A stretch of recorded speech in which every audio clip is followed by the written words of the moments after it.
Topotip va a scuola. Topotip viene preso in giro da compagni più grandi. I bulli rubano a Topotip e la sua ciambella.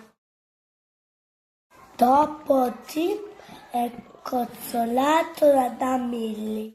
Dopo altri dispetti, a casa Topotip racconta alla mamma dei bulli. Topotip difende un compagno dai bulli. I bulli chiedono a Topotip di entrare nella loro banda. Topotip preferisce stare in compagnia degli altri compagni.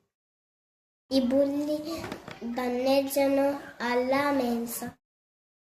Essa punisce i bulli. Devono ripulire la mensa.